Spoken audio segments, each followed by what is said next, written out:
Dieu va te mettre dans une position afin que tu sortes tes frères de la souffrance. Parce que la souffrance n'est pas des enfants de Dieu. Amen. Comment expliquer, tu peux faire un mois sans aller au supermarché? Mon Dieu, mon roi, c'est pour qui on a construit ça? Quel est le dernier jour où tu as mangé les shawarma? Et puis tu vas dire quoi? Oh non, moi et puis l'évangile satanique c'est quoi? C'est dire aux gens que non, moi Nzambe azangaka, moi Nzambe azangaka. David a dit Genèse. My God, the glory of the Lord is here. I feel it in my bones. Matthieu 20, verset 18 à 19. Je peux lire à partir d'ici pour aller vite. Voici, nous montons, on peut se lever, pour honorer la parole, c'est aussi un bon exercice, on y va. Voici, nous montons à Jérusalem, et le Fils de l'homme sera livré aux principaux sacrificateurs et aux scribes. Ils les condamneront à mort, et ils les livreront aux païens, pour qu'ils se moquent de lui, le battent de verge et le crucifient. Et le troisième jour, il sera ressuscité. Le troisième jour, il ressuscitera. Nous acclamons la parole de Dieu. Gloire à Dieu. Je vais expliquer la croix de Jésus en 4 étapes. Comprenez avec moi que si nous sommes aujourd'hui capables de nous présenter devant le Seigneur, devant Dieu, c'est parce que Jésus est monté sur la croix. Amen. Et si ça va? J'étais cherché toute la semaine. Si j'avais toute la semaine, j'avais dit, hein? Ah, je suis content de te voir. Si je n'avais pas vu aujourd'hui, je ne serais pas content. Je suis content de te voir. Ok. J'étais en train de dire ceci. Toi aussi, j'étais cherché. Ok. J'étais en train de dire, la croix de Jésus, c'est le fondement de notre vie chrétienne. Nous sommes aussi très contents de recevoir Papa Joe. Mon kimi mon aine à prière. Je vais te lire sur ma bouche. On peut se couronne et à repris ma prière. Et ça y a pris prière. Couronne et à repris ma prière. Il y a sa deuxième. Maman on dit, champion du monde. En matière, il y a aucune ma prière. Yes, quoi ça, Martin Bakole. Il y a aucune ma prière, non. Champion. C'est quand tu as ma prière, vous avez et ça a bien quitté quoi. Des semaines à pas moi. Donc ça dit que moi des semaines à pas moi. Là il y a dimanche moi aïe. Après 2 semaines aïe. So avant dimanche il y a qui wana 2 mois. La bête il a le mois moulaï. Aïe a fait à flatter biso après qui mille jours. Il y a tout ça il faut kimi. Voilà. Qui Dieu soit loué dans l'ingabino mingi, donc il m'a appuyé. Zamba pambola bino magasi. So zamba pambola bato ba kimi prière, bo bato ba yaka. Zamba pambola bino fois 100. Regarde bien bien. Zamba pambola bino fois 100. Tout ça doit ah ya on roté à télé les zangi maté ya ozama ozolo ba mabele bele boni. Yo ainsi quand les enfants de Dieu se rencontrent, c'est vraiment la prédication. Non non non, la Bible dit qu'il est tout et agréable aux frères de demeurer ensemble. Donc quand nous nous rassemblons, nous rions ensemble, nous passons du temps comme ça, c'est déjà dans la présence de Dieu. Amen, amen. Donc prochainement, si on va faire l'agapé ici, il y a un agapé dans la plaie parce que sera ma prière à Damas, il y aura ma footballera. Ma prière à Damas va voyer à fort. So tu as affiche, tu as longueur, tu as foufou. Il passe moi à TikTok à Komaki. Au lieu foufou, et sur Nambo. Bah tu peux pas y aller go. Parce que les fous va filmer bah ah non non non. Congolais il faut. Au lieu de vous va filmer, mais le monde entier total là. Ah non non, il est ridicule ne tue pas ici. Alors j'étais en train de dire ceci. Est-ce qu'on peut me dire come on? En quelques minutes, je vais dire des bombes ici. Est-ce qu'on est prêt? Est-ce qu'on est prêt pour entendre des mystères? Non, même sérieux, j'étais très sérieusement. Ah voilà. Le fondement de notre vie chrétienne, c'est l'œuvre de la croix. Avant que Jésus ne vienne, les choses étaient difficiles pour nous. Et tout ce qu'il faut faire pour bénéficier les choses auprès de Dieu, tout se part à partir de l'œuvre de la croix.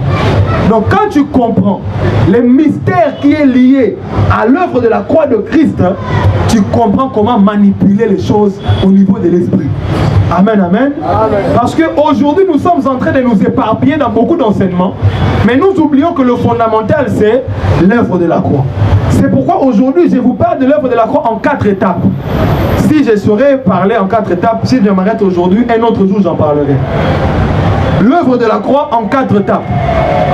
Frère Christian, quand on parle de l'œuvre de la croix, ce qui nous bénit dans l'œuvre de la croix, ce n'est pas seulement tout. Tu as les versets avec toi, non? Combien de livres? Qui a ça? Les versets, combien de livres? Tu en as? Tu vas relire.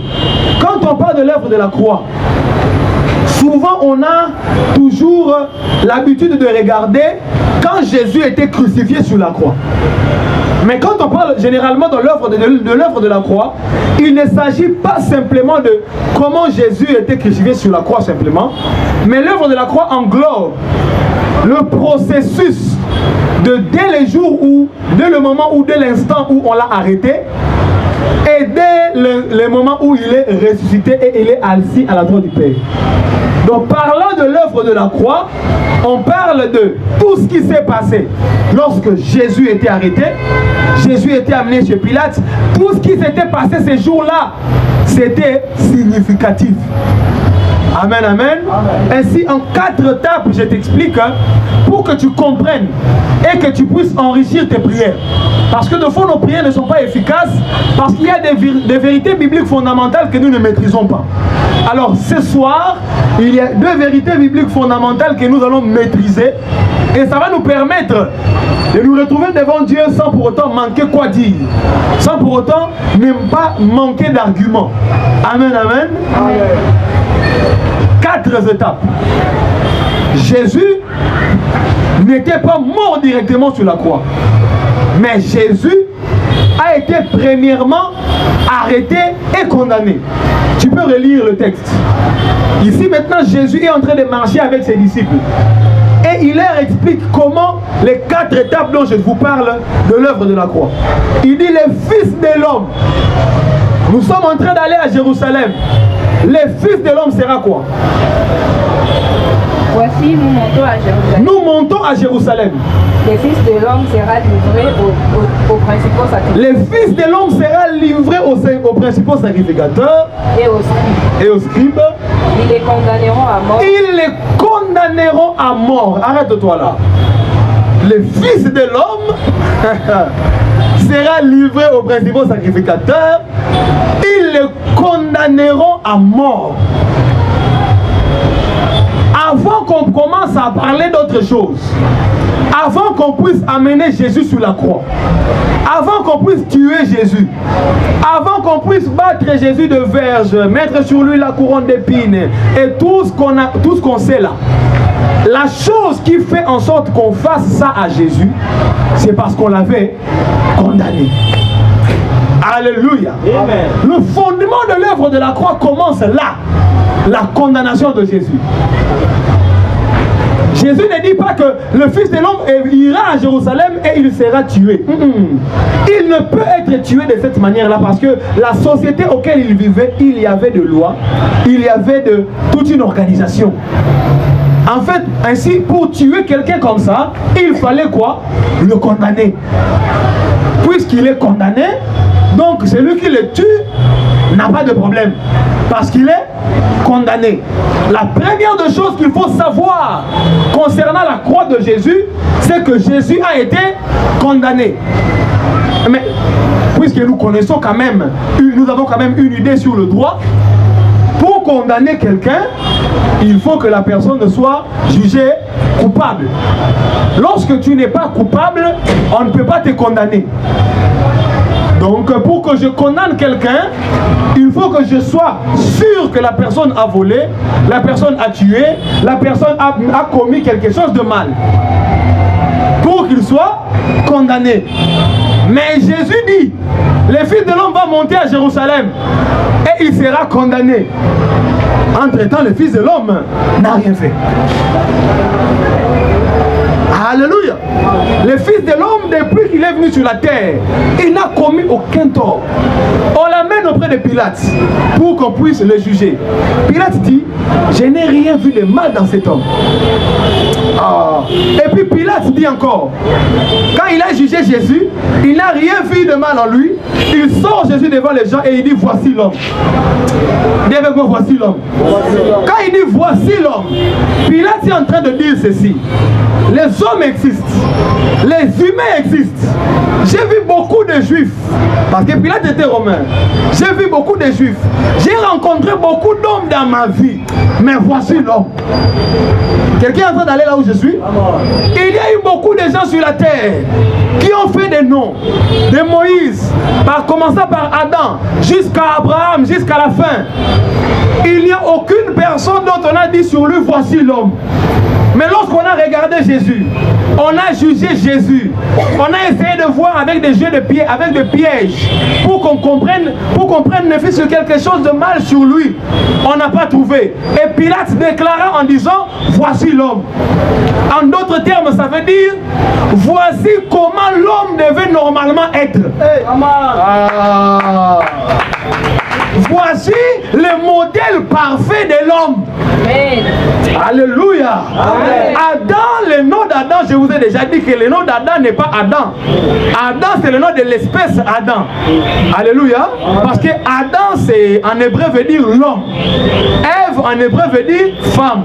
Donc la femme n'avait pas de nom. Ève n'avait pas de nom. C'est comme Ève, en tant que première espèce, n'avait pas de nom.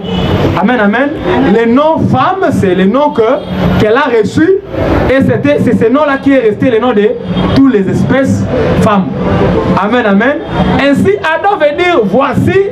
Adam veut dire l'homme. Ça vient de Adam qui veut dire la terre. Maintenant, quand Pilate est en train de dire voici l'homme, en d'autres termes, il veut dire voici Adam. Parce que le premier Adam avait échoué, voici le second et le véritable Adam. J'avais dit des choses ici.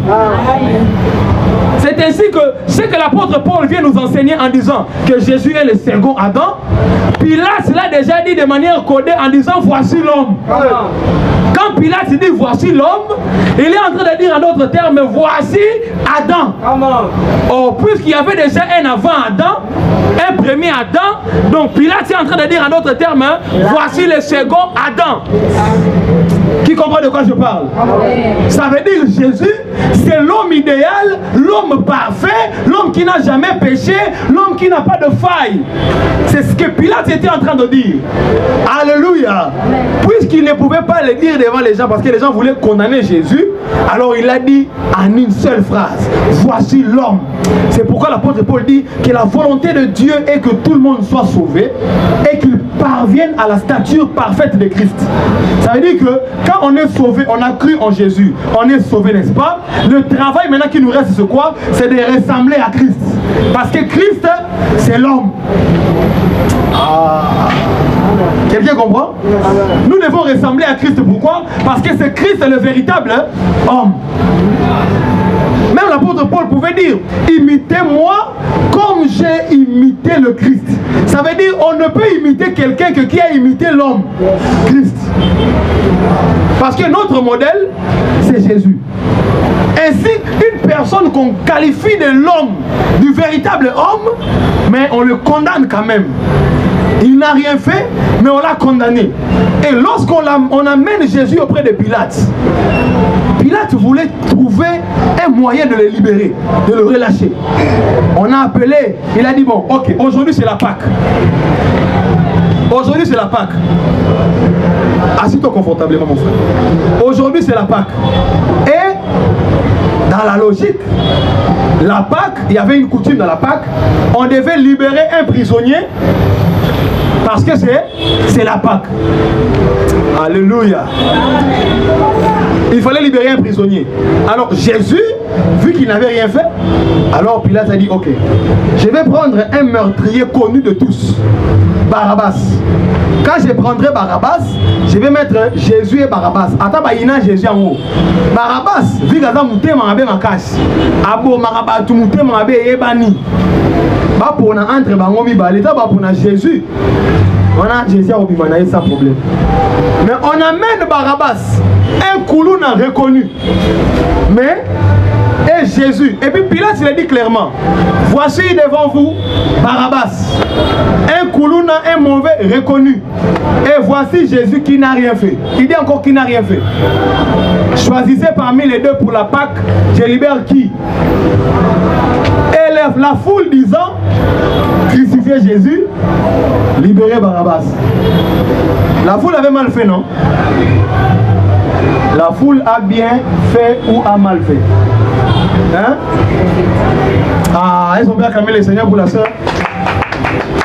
Et la foule était prophétique. Pour une fois, la foule a bien réfléchi. Parce que si on libère Jésus, on condamne Barabbas, nous tous nous resterons dans la malédiction. Il a fallu maintenant qu'on libère les mauvais pour qu'on condamne les bons, afin que la parole de Job s'accomplisse. Parce que dans le livre de Job, il est écrit, il délivrera même les coupables. Les coupables devaient être délivrés afin que les non-coupables soient condamnés. Or, Barabbas, c'est l'image de toi et moi.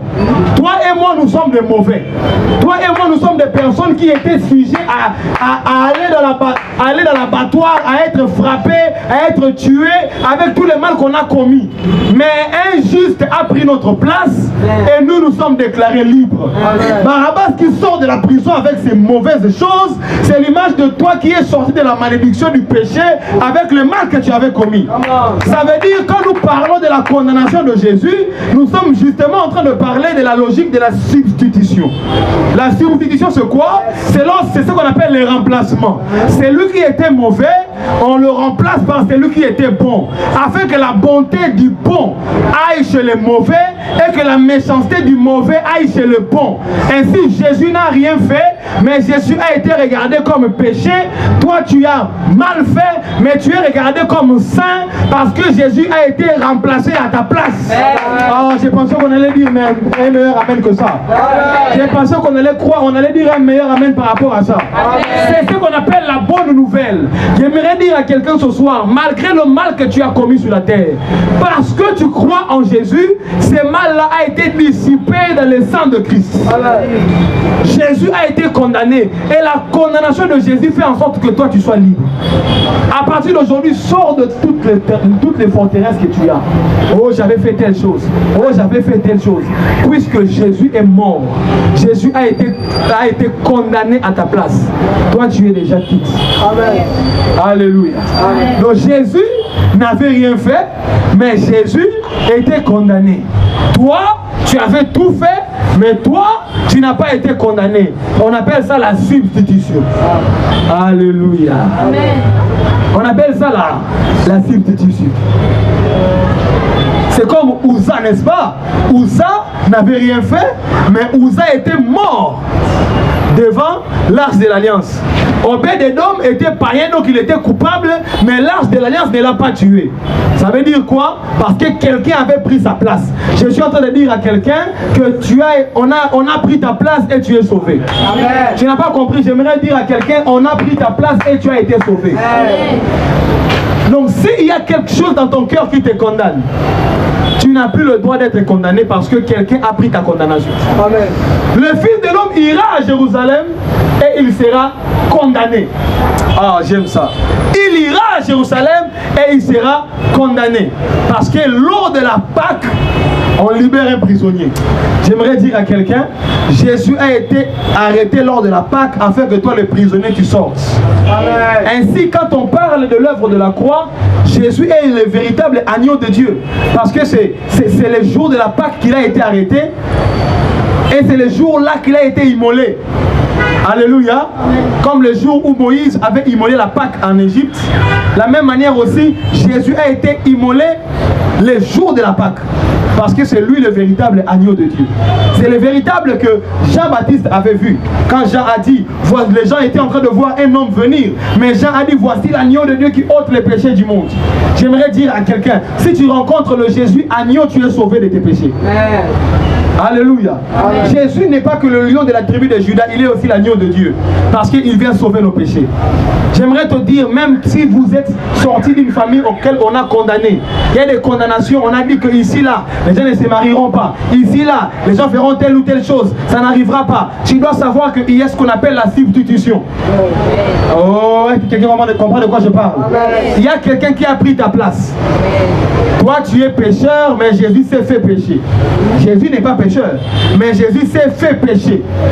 Qui comprend de quoi je parle? Le pécheur, c'est la personne qui a commis le péché. Mais Jésus s'est fait pécher, ça veut dire qu'il a pris le péché. Qui comprend de quoi je parle? Il n'a pas commis le péché, mais il a pris le péché et il a mis le péché en lui. Amen. Ainsi, la Bible déclare, le châtiment qui nous donne la paix est tombé sur lui. C'est-à-dire la condamnation qui devait venir vers nous, c'est Christ qui l'a porté. Qui comprend de quoi je parle? Il est très important et très impérieux de savoir que Jésus-Christ nous a libérés de toutes les condamnations. C'est pourquoi il est écrit maintenant dans Romains chapitre 8 verset 1 qu'il n'y a plus de condamnation pour tous ceux qui sont en Christ.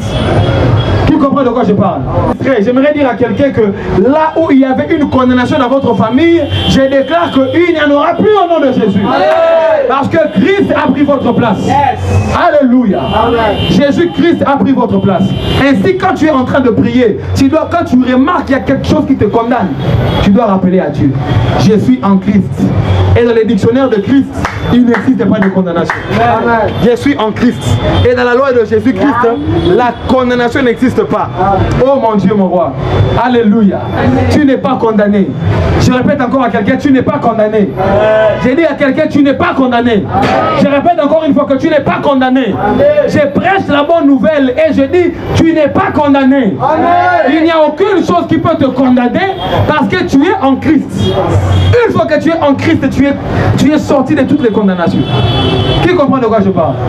Que Dieu puisse te faire vivre ta libération. Alléluia. Que Dieu puisse te faire vivre ta libération. Que tu vives la liberté en Christ. Amen, amen. Je te donne un secret. Tu es en Christ, mais tu remarques qu'il y a toujours une forme de condamnation. C'est la question que tout le monde se pose. Je suis en Christ, je suis en Jésus, mais je remarque toujours que ma condamnation est grosse là, ma famille n'a pas vivre en haut. Écoutez ce que ça veut dire. La Bible déclare, l'apôtre Paul dit, là où est l'Esprit de Dieu, là est la liberté. Ça veut dire en d'autres termes, la liberté de Jésus s'expérimente là où règne l'Esprit de Jésus. Tu n'as pas compris. La liberté de Jésus s'expérimente là où règne l'Esprit de Jésus. Tu ne peux pas dire, j'ai cru en Jésus, je suis libre, entre-temps l'Esprit de Jésus ne règne pas en toi. Tu continueras à vivre les condamnations de la famille. Mais lorsque tu augmentes ta vie de prière, tu augmentes ta vie de la parole de Dieu, les règnes de Dieu habitent en toi et l'Esprit de Dieu commence à te remplir. C'est là maintenant que la loi de Jésus-Christ commence à être effective en toi. Qui comprend de quoi je parle? Amen. Tu veux sortir des condamnations de famille, que l'Esprit de Christ règne en toi. C'est pourquoi il est très important de prier à la maison. Il est très important d'avoir un temps de prière personnel. Parce que ce temps-là fait en sorte que tu puisses avoir l'Esprit de Christ qui fonctionne normalement en toi. Alléluia. Amen. Alléluia. Est-ce qu'on peut acclamer le Seigneur? Parce qu'on n'est plus condamné. Oh, est-ce qu'un homme libre peut bien acclamer le Seigneur? Est-ce qu'un homme libre peut bien acclamer? C'est pourquoi Jésus-Christ dit une chose. Il dit, si le Fils vous affranchit, vous serez réellement libre. Oh, vous serez réellement libre. Il y a des gens qui pensent être libres, mais ils sont enchaînés. Même si tu as beaucoup d'argent, quand tu n'as pas Jésus, tu es encore dans le chêne. J'aimerais dire à quelqu'un, tu peux être beau, tu peux être belle, mais quand tu n'as pas Jésus, tu seras toujours enchaîné, tu seras toujours dans le chêne, parce que la vraie liberté, c'est quand tu reçois Jésus-Christ. Alléluia. Jésus-Christ est notre liberté. Oh, j'ai dit je suis libre. J'ai dit encore je suis libre. J'ai dit encore je suis libre. Et rien ne peut me condamner. Il n'y a aucune chose qui peut me condamner. Parce que Christ a pris ma place. Il a été condamné à ma place. Alléluia. Alléluia. Quand tu vois les malédictions de la famille, qu'est-ce qu'il faut faire? Tu prends l'esprit de Jésus, l'esprit de la liberté. En prière. Et c'est en ce moment-là que le règne de Christ se manifeste. C'est pourquoi il a dit lorsque vous priez, dites notre Père qui est aux cieux, que ton nom soit sanctifié et que ton règne vienne. Le règne de Christ, c'est la loi de Christ. Quand le règne de Christ vient, la loi de Christ se manifeste. Et cette loi de Christ déclare que tu es libre. Et pour que cette liberté se manifeste, il faut que l'esprit de Christ règne en ce lieu-là. Je déclare dans ta vie l'esprit de Christ en train de régner. Oh, tout ce que vivent les humains sont les choses que les esprits ont déclarées sur eux. Ainsi, si l'esprit de Christ ne vit pas en toi, il y aura un autre esprit qui va déclarer des choses dans ta vie. C'est pourquoi il faut garder la flamme de l'esprit en toi, afin que tout ce que Dieu a dit dans sa parole se manifeste en toi. C'est pourquoi dans le tabernacle, dans le temple, il y avait une loi qu'on dit le feu ne s'éteindra pas. Le feu ne s'éteindra pas. Le feu ne devait pas s'éteindre. Pourquoi? Parce que le feu c'est l'image du Saint-Esprit. Et le Saint-Esprit doit toujours être en activité. C'est pourquoi l'apôtre Paul dit n'éteignez point l'esprit. Aïe aïe aïe aïe aïe aïe. Parce que l'esprit c'est le feu. C'est pourquoi lorsque l'esprit était descendu, la Bible déclare que les langues comme des langues de feu se déposèrent sur leurs têtes. J'aimerais dire à quelqu'un, lorsque la Bible déclare qu'il fait de ses serviteurs des flammes de feu, il s'agit de l'esprit de Dieu en nous. Parce que on devient une flamme de feu que lorsqu'on rencontre le feu. L'esprit de Dieu c'est le feu, et lorsqu'on a rencontré l'esprit de Dieu, c'est là qu'on est devenu des flammes de feu.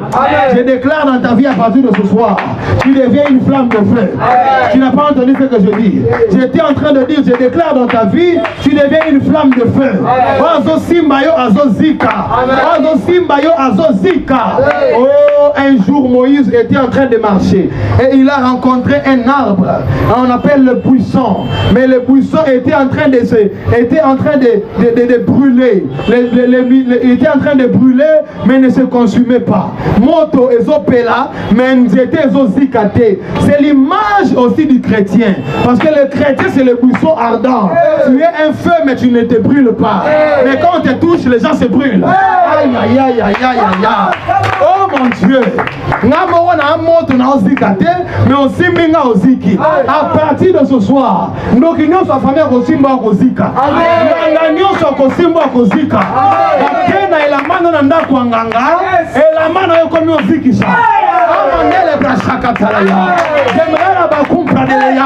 J'aimerais dire à quelqu'un, tout de toi sera maintenant le feu. J'aimerais dire tout de toi sera maintenant le feu. Oh, il y a eu ça comme un moto. Vous savez, il y a comme une moto. Il y a comme une moto. Il y a comme une moto. Mais comme tu ne sais pas, on va baliser les balles dans le soya déjà. Aïe aïe aïe aïe aïe aïe aïe aïe aïe aïe aïe aïe. Écoutez-moi très bien. Un homme dangereux, tout de lui devient dangereux. Tout de lui devient dangereux. Son travail dangereux. Et sa maison dangereuse. À cause de toi, votre famille devient dangereuse. J'ai dit à cause de toi, votre famille devient dangereuse. Même la salle de classe où tu es, elle devient dangereuse parce que tu es là. Votre auditoire devient dangereux parce que tu es là. J'aimerais dire votre travail devient dangereux parce que tu es là. Parce que tu es une flamme de feu. J'ai dit tu es une flamme de feu. Des fois, un jour, quelqu'un qu'on appelle Samson, il a pris deux renards, il a mis le feu sur eux et il les a jetés dans les camps des Philistins. Il les a jetés dans les champs des Philistins. Et le renard était devenu de feu. Oh mon Dieu, mon roi. On ne voyait pas le feu, on voyait les renards. Mais partout les renards passaient, le feu restait. Ça veut dire les renards c'est toi et moi. Samson c'est Jésus-Christ. Jésus-Christ t'a pris. Il a mis le feu de l'esprit en toi. Et une fois que tu entres dans le camp des ennemis, tu es en train de consumer sur ton passage. Il y a un verset de la Bible de l'Epsaume qui dit que partout où Dieu arrive, il y a un feu qui le précède. Et le feu là a pour but d'embraser l'adversité. Oh mon Dieu, mon roi. Est-ce que tu sais que Jésus habite en toi? Pour que Jésus arrive à Bandal, c'est toi qui dois arriver à Bandal. Oh, toi c'est le feu qui présente. Aïe, aïe, aïe, aïe, aïe. Oh mon mon Dieu, mon roi. Jésus ne peut pas venir dans une famille sans que quelqu'un aille dans la famille. Or, la Bible déclare, avant que Dieu n'arrive quelque part, il y a un feu qui le précède. Le feu, c'est aussi l'image du chrétien. Parce que c'est le chrétien qui amène Jésus. Or, le chrétien, c'est le feu. J'aimerais dire à quelqu'un, ozo tambo lozo tika moto. Ozo tambo lozo tika moto. Alors, kitoko boyo sur le bamente. J'ai dit ozo tambo lozo tika moto. Ozo tambo lozo tika moto. Parce que quelqu'un a été condamné à ta place. Il y a des gens qui rappellent aux gens leur douleur. Au monde, il y a une fille, allons-la, c'est oui, allons-la, mais condamnation, allons-la. Oh, tu n'as pas compris ce que je dis? Tu n'as pas compris ce que je dis? Monica Sona, Azala Kuluna. Oui, Azala Kuluna, oui. Mais condamnation à qui Kuluna Balongola. Oh, Naïbisio, rappelez passé Nanga, rappelez, ok, la passé, on a ma belle à Sala Balongola, ma belle à Balongola, condamnation Nango. Le mal que j'ai commis reste, mais la condamnation du mal que j'ai commis est partie. Oh mon Dieu, mon roi. Un jour, la Bible déclare, il est écrit dans la Bible qu'il y a, Jésus-Christ dit quoi? Le prophète dit quoi? Il dit que si votre péché devient noir comme la braise, je vais la rendre blanc comme la neige. Écoutez-moi très bien. Nous avons commis la vie noire, salité, le rôle à Makala, comme ils ont permis le rôle à neige. Et moi, j'aimerais dire à quelqu'un, Jésus est capable de te laver. Oh, Jésus est capable de te laver et de te faire oublier ton passé. Un jour, Jésus était en train de prêcher. Il a dit à ses disciples, vous êtes déjà purs à cause de la parole que vous venez d'entendre.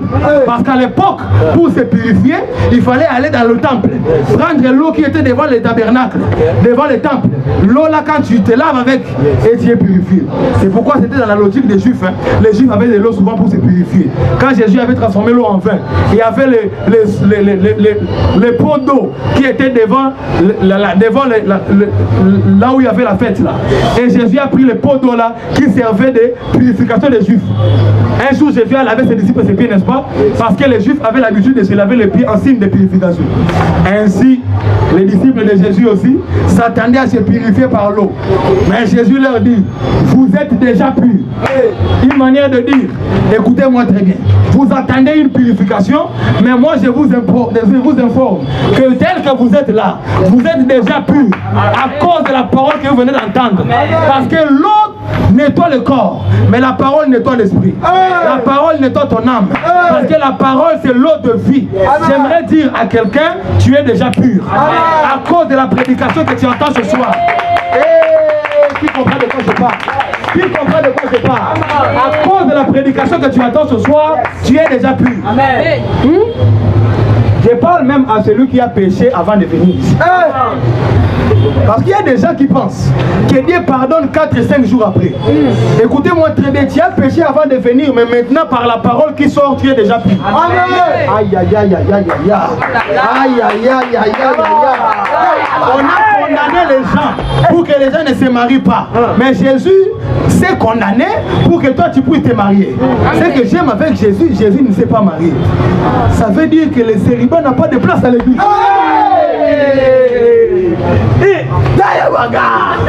Si tu ne te maries pas, est de la volonté de la vie. Mais où tu l'as été? Parce que Jésus ne s'est pas marié.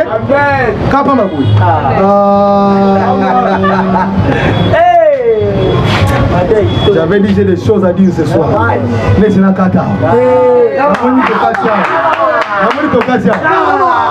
Jésus a été condamné pour toi. J'ai dit que Jésus a été condamné à ta place. Et on a remarqué que dans ma candidature, il y a que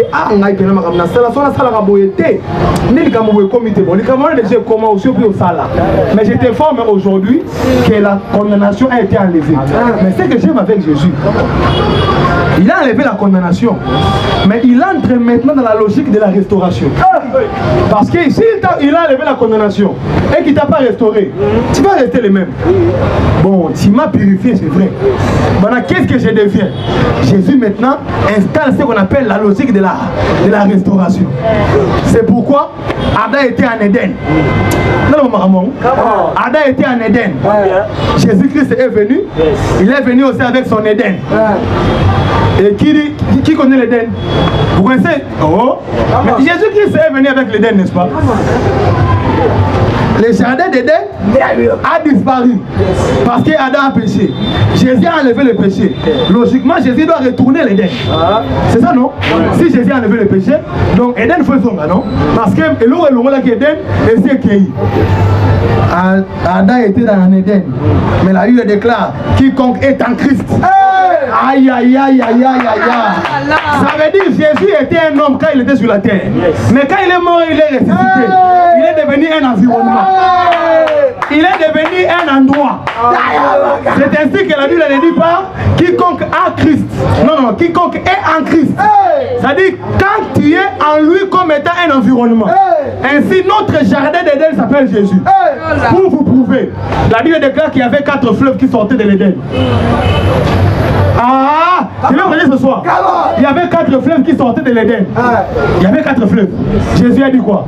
C'est lui qui croira en moi. Les fleuves d'eau vive couleront de son sein. Aïe, aïe, aïe, aïe, aïe, aïe. Parce que tel qu'il y avait les fleuves en Éden, ils doivent aussi avoir des fleuves en toi parce que tu es en Christ, le véritable Éden. Aïe, aïe, aïe, aïe, aïe. Oh, il y avait combien? 4 fleuves. Dis avec moi 4. Il y avait combien? 4. Dis avec moi 4. C'est ainsi qu'on parle des 4 évangiles. Non, non, je vais prêcher. C'est ainsi que l'apôtre Paul dit. De quelle utilité vous serais-je si je viens auprès de vous parler en langue, si je ne vous parlais pas par connaissance, par révélation, par la prophétique et par la doctrine. Les 4 langages de la parole de Dieu sont au nombre de 4. Ça veut dire les 4 fleuves de l'Éden. Aïe, aïe, aïe, aïe, aïe, aïe. C'est pourquoi le chiffre 4 symbolise aussi la délivrance. Parce que c'est par les 4 évangiles que nous étions délivrés du péché. Mais c'est pas le 4e jour que Lazare est sorti du tombeau. Parce que le péché c'est la mort, n'est-ce pas? La Bible déclare que le salaire du péché c'est quoi? Non, maintenant nous étions dans le péché, nous étions dans la mort. Oh, Lazare était dans le tombeau, il était dans la mort. Oh, pour sortir du tombeau, il était sorti le 4e. Oh, est-ce que nous aussi ne nous a pas amené sur l'évangile, les 4 évangiles pour nous sortir de la mort du péché? J'aimerais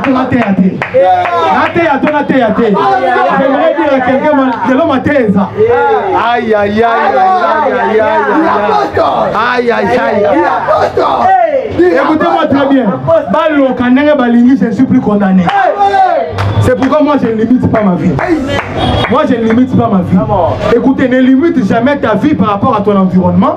Ne limite jamais ta vie par rapport à votre là où vous avez grandi. Moi ma vie là ne dépend pas de ce que je vis. Ne dépend pas de là où j'ai grandi. Ma vie dépend de la vision de la parole de Dieu.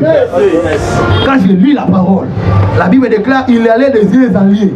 Moi aussi je dis dans mon ministère, j'irai aux États-Unis, j'irai en Afrique du Sud, j'irai en Australie, j'irai des lieux en lieu. Alléluia. Moi-même quand je vois dans notre église des choses qui ne sont pas, moi je ne définis pas ma vie par rapport à ce qui se passe dans notre église. J'ai défini ma vie par rapport à ce que Dieu a dit dans sa parole. Aïe, aïe, aïe, aïe, aïe. Alléluia. Il y a moi condamnation exatée. J'ai dit condamnation exatée. Je vais finir maintenant par ici. Après la condamnation, la Bible dit quoi? Ma fille, lis-nous le verset. Nana béni ce soir. Qui est béni ce soir? Pendant que tu lèves la main, je déclare qu'il n'y a plus de condamnation dans ta vie. Je répète, pendant que tu lèves la main, je déclare il n'y a plus de condamnation dans ta vie. Je déclare que tu es libre de tout péché. Le Fils de l'homme va monter à Jérusalem. Et puis voici, nous montons à Jérusalem et le Fils de l'homme sera livré aux principaux sacrificateurs. Voilà. Et aussi. Ils les condamneront à mort. Ils l'ont condamné à mort. Il n'a rien fait, on a compris déjà. On passe. Et ils les livreront aux païens pour qu'ils se moquent de eux. Ils les battent des verges et les crucifient. Attends. Deuxième chose. Ils les livreront aux païens. Pourquoi? Pour se moquer de lui. Pour se moquer de lui. Et les battre des verges. Et les battre des verges. Ça veut dire pour souffrir. Amen, amen. Amen. Il était condamné. Quand tu dis seulement Jésus est mort pour moi, tu peux aussi mourir sans souffrir. Balle dans la tête, pack, tu es mort. Mais lui, il n'est pas mort sans souffrir. Toute une nuit de souffrance. pour qu'ils se moquent de lui, pour qu'il les batte des verges. Ça veut dire la deuxième étape. La croix, je l'explique en 4 étapes. La première étape, il fut condamné. Condamné à mort. Mais avant de mourir, il doit d'abord être battu de verges et il doit, n'est-ce pas, on doit se moquer de lui. Ça veut dire quoi? Ça veut dire qu'il doit passer par la souffrance. Ça veut dire qu'il doit passer par la souffrance. Jésus a souffert pour que toi, tu ne souffres pas. Je répète, Jésus a souffert pour que toi, tu ne souffres pas. Moi, je ne crois pas à la vie de souffrance. Quand tu n'as pas d'argent, ne sois pas pressé de dire que Jésus a l'épreuve. Alors, c'est lui qui est né avec l'argent toute sa vie. L'épreuve, c'est quand? L'épreuve, ce n'est pas seulement en manquant de l'argent. Il y a plusieurs manières de passer à l'épreuve. Moi, je ne crois plus à la vie de la souffrance. C'est pourquoi, puisque Jésus a souffert pour nous, l'apôtre Jacques dit quoi? Si quelqu'un parmi vous est de la souffrance, qu'il prie. Amen. Pourquoi il doit prier? Parce que la souffrance là, c'est pas notre lot. Jésus a souffert à notre place. Si tu es dans la souffrance, mets-toi en prière. Ce n'est pas ton lot. Amen. Tu n'es pas appelé à souffrir. Écoutez-moi très bien, tu n'es pas appelé à souffrir. Amen. Oh. Amen. Amen. Tu n'es pas appelé à souffrir. Amen. Tu te réveilles un matin comme ça, il n'y a pas à manger. C'est parce que tu le veux toi-même. C'est parce que tu n'as pas encore compris que tu représentes en Jésus. Tu n'as pas encore compris ce que Christ a fait pour toi. Jésus a souffert pour que toi tu ne souffres pas. Jésus a souffert. Écoutez, c'est inconcevable qu'au ciel, Dieu là où il est, il voit les enfants de Dieu en train de manquer de l'argent au point de manquer du pain. Au point même que David a dit, j'ai été injuste abandonné et son enfant, sa postérité mendiait le pain. Mais aujourd'hui nous voyons des gens en train de demander de l'argent au nom de Jésus. Oh, pécheur, mais là, oh, pasteur Miliki, pendant que le pasteur n'a pas prêché, il monte sur le bus, il demande au païen du lait. Ça, c'est la honte de l'évangile. L'évangile que je prêche, c'est l'évangile de beaucoup d'argent. Amen. Tu n'as pas compris? Amen. L'évangile que je prêche, c'est l'évangile de beaucoup d'argent. La Bible déclare que dans l'église primitive, il n'y avait aucun indigent, il n'y avait aucune personne qui manquait de l'argent. Parce qu'ils étaient organisés et ils gagnaient de l'argent quand ils venaient avec, ils le partageaient. J'aimerais déclarer à Ira que nous serons comme l'église primitive. Nous ne manquerons pas d'argent. Où est le panier? Cherchez-moi le panier. Cherchez-moi le panier. Je vais déclarer sur ça. Nous ne manquerons pas d'argent au nom puissant de Jésus. Celui qui n'a pas de travail trouvera son travail ici. Amen. Écoutez-moi très bien. Tu seras embauché quelque part. Et quand tu seras embauché, tu vas embaucher tes frères en ce lieu. Amen. Tu n'as pas compris de quoi je parle. Dieu va te mettre dans une position afin que tu sortes tes frères dans la souffrance. Parce que la souffrance n'est pas des enfants de Dieu. Amen. Moi, je ne souffrirai pas. Moi, là, je ne souffrirai pas. C'est pourquoi depuis un temps, j'enchaîne des vestes terriblement. Ah oui, je ne blague pas. Je ne blague pas. Je ne blague pas.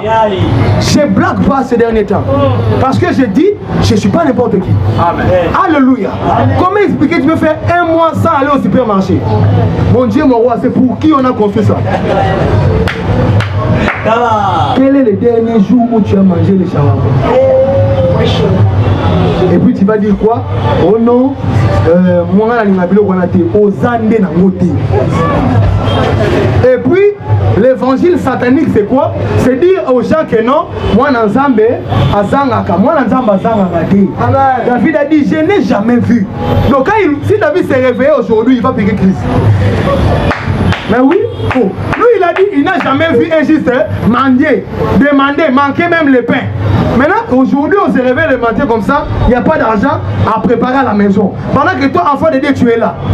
Ça veut dire que tu n'as pas fait ton travail. Tu n'as pas compris ce que tu représentes en Christ. Celui qui te nourrit là, normalement, ne doit jamais manquer de l'argent parce que tu es enfant de Dieu. Amen. Parce que toi, tu dois manger. Parce que toi, tu dois boire. Toi, tu dois étudier. Tu ne peux pas manquer ces choses-là parce que tu es enfant. Il comprend de quoi je parle. Oh. Il est temps que nous devenions des riches en ce lieu. Parce que Jésus a souffert à notre place. Il est temps que nous devenions des riches en ce lieu. Parce que Christ a souffert à notre place. Depuis un certain temps, moi quand je sors, je rentre, c'est avec l'argent. Oh, depuis un certain temps, j'ai compris ces choses. Et je sais manipuler. Si j'ai ma maman installée là. Et c'est d'ailleurs, ces derniers temps, c'est chaque soir qui m'appelle. Allô, il faut qu'on se voit. Se voir au hall. L'argent doit entrer dans la caisse. Aujourd'hui, on ne peut pas me donner l'argent parce qu'elle sait déjà que quand je sors, c'est pour rentrer avec l'argent. Moi, je ne peux pas ressortir et rentrer même vite. Ça ne peut pas se faire. On ne peut pas le moins possible. Ça ne peut pas se faire. Moi, je suis sorti, moi, enfant de Dieu, pour rentrer même vite. Ceux qui n'ont pas les lots, c'est que l'homme ne reçoit double. Il y a les lots à l'eau. Qui comprend de quoi je parle? Tu dois avoir cette mentalité dans l'entrepreneuriat, cette mentalité au travail. Qui comprend de quoi je parle? Tu ne dois pas manquer. Et quand tu manques, tu dois rentrer auprès de Dieu de lui dire, ce n'est pas normal la vie que je mène. Ça là, tu as souffert déjà pour moi. Et la Bible déclare, si quelqu'un est dans la souffrance, qu'il prie. Moi, je suis dans la souffrance. Je suis en train de prier parce que la souffrance là n'est pas normale pour l'enfant de Dieu. Qui a compris? Amen. Qui a compris? Amen. Tu lèves ta main droite et je déclare sur toi, tu sors de la souffrance au nom de Jésus. Amen. Je dis, mais tu sors de la souffrance. Amen. Votre maison ne manquera pas d'argent. Christian, tu viens devant. Edgar, viens aussi. J'ai prié pour ce panier. Je ne vous demande pas de mettre l'offrande, ne vous inquiétez pas. J'ai prié pour ce panier. J'ai fait un acte prophétique. Je vais dire à Dieu que dans les jours à venir, les gens de ce ministère auront tellement beaucoup d'argent que le panier de Ira sera toujours plein. Amen. Vous comprenez ce que je dis? Amen. Le panier de Ira sera toujours plein.